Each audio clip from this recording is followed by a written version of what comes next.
Exco Pemuda UMNO Wan Muhammad Azri Wanderis berkata dia digantung keahlian daripada UMNO kerana mengkritik tindakan Presiden parti itu Ahmad Zaid Habidi yang didakwanya bermasalah dan membelakangkan parti. Wan Muhammad Azri atau lebih dikenali sebagai Papa Gomo berkata kritikan itu terutamanya berkaitan dakwaan bahawa Ahmad Zahid menyokong Presiden PKR Anwar Ibrahim untuk dilantik sebagai Perdana Menteri ke-9.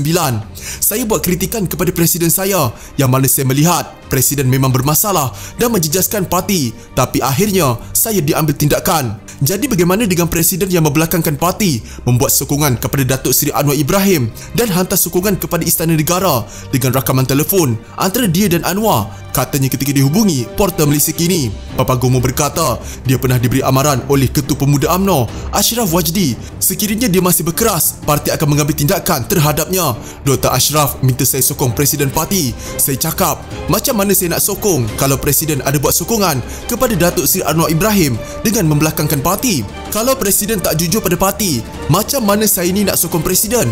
Dr. Ashraf tekan untuk minta sokong Zaid Habidi. Katanya, Datuk Zahid berjiwa besar. Saya cakap, kalau Datuk Zahid berjiwa besar, dia perlu berundur sebab ini soal imej parti, bukan soal individu. Ini kepentingan parti dan rakyat. Dalam keadaan hari ini UMNO terpalit dengan tindakan yang Presiden buat dan saya memaklumkan saya tidak akan sokong benda yang salah, katanya. Jelas Papa Gomo, tindakannya itu juga berasaskan seruan yang dibuat Ashraf sebelum ini yang mana Ketua Pemuda itu menuntut sayap pemuda menjadi parti dalam parti. Dr. Ashraf cakap pemuda kena jadi parti dalam parti, kemudian kena berani kritik pemimpin yang mana kes skandal ini kena berundur.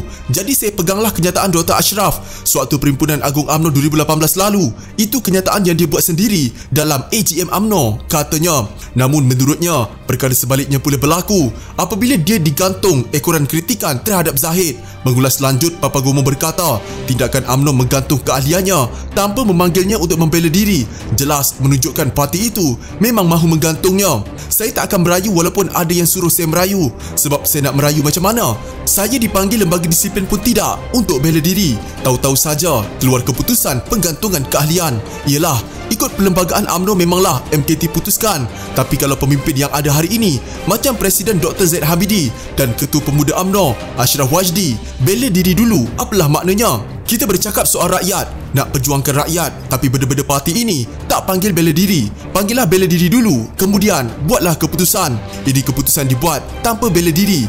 Jadi tak perlulah untuk saya merayu sebab nampak sangatlah memang nak gantung saya, katanya.